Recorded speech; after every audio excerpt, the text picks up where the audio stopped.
Hello guys, welcome back to my channel. मैंने ये video एक दिन पहले डाली थी जिसके ऊपर सिर्फ 14 व्यूज़ है।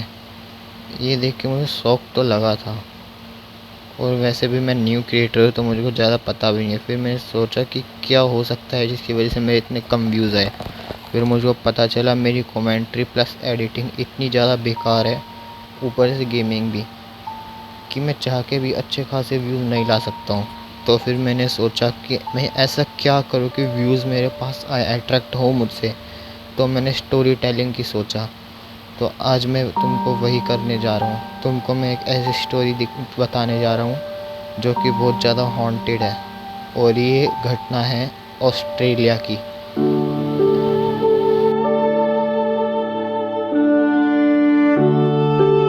दरअसल रूम नंबर 309 एक हॉन्टेड रूम था।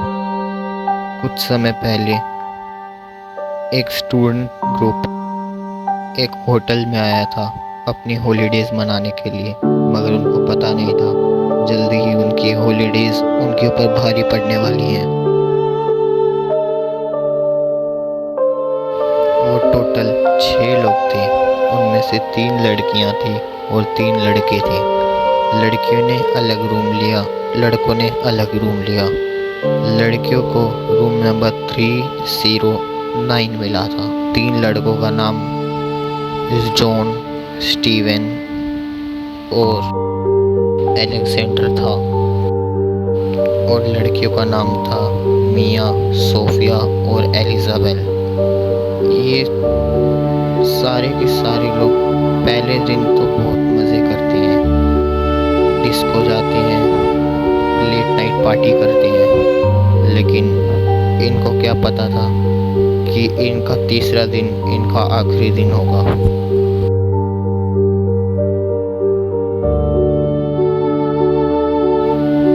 दूसरे दिन जब मिया बेड के नीचे देखती है तो उसको एक चेस्ट रखा हुआ मिलता है।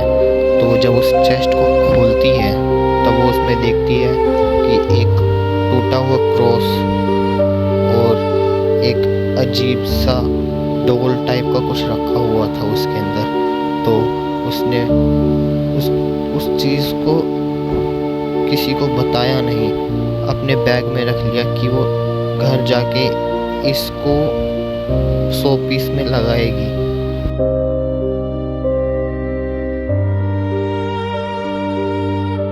सोफिया ने उसको ये सब करते हुए देख लिया था। सोफिया ने जब उससे पूछा कि तुम ये क्या अपने बैग में डाल रही हो, तो मिया ने कहा मेरे बैग से कुछ नीचे गिर गया था, मेरा कुछ कीमती सामान है जो मैं अपने बैग में वापस डाल रही हूँ। तब तो सोफिया ने उस बात को सच मान लिया और वहाँ से चली गई।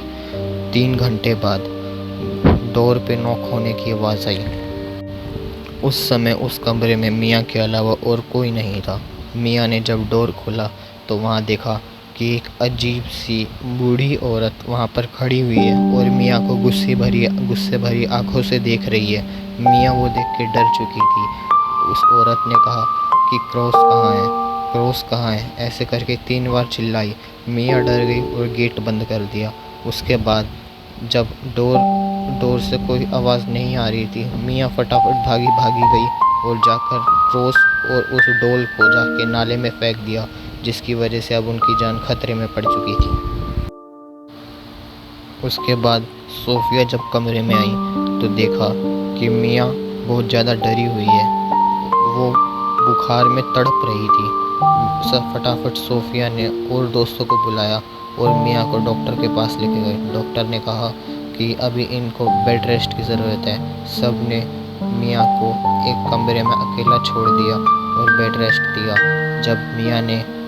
जब मियाँ को होश आया तब मियाँ ने देखा कि पूरे कमरे में अंधेरा ही अंधेरा है और उसके अलावा कोई नहीं है। वो बूढ़ी औरत उसके सामने अचानक से आ चुकी थी और उसी को घूरती जा रही थी। मियाँ रोने लग गई, इतनी तेज़ रोई कि उसके सारे दोस्त वहाँ पहुँच गए। सब दोस्तों ने मिलकर पूछा तो मियाँ ने सब कुछ सच बता दिया।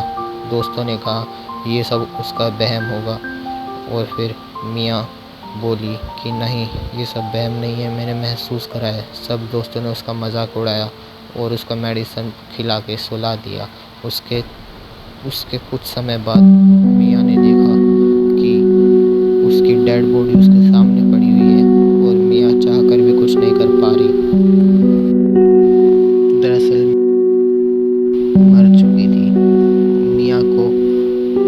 अचानक से दिल का दौरा पड़ गया था और वो वहीं पर ख़त्म हो गई थी। तब उसके दोस्तों ने डिसाइड करा कि वो अगले दिन ही वहाँ से निकल जाएंगे। वो सब बुरी तरह डर चुके थे। उन्होंने फटाफट पहली फ्लाइट यानी कि सुबह की टिकट करा ली और वो सब किसी तरह सो गए। जब वो सुबह उठे तो उन्होंने देखा कि वहाँ पर एक इंसान नहीं था जिसका नाम था एलेक्जेंडर। वो पता नहीं कहाँ चला गया था। सब लोग उसको ढूंढने गए। सब ने देखा कि एलेक्जेंडर टेरेस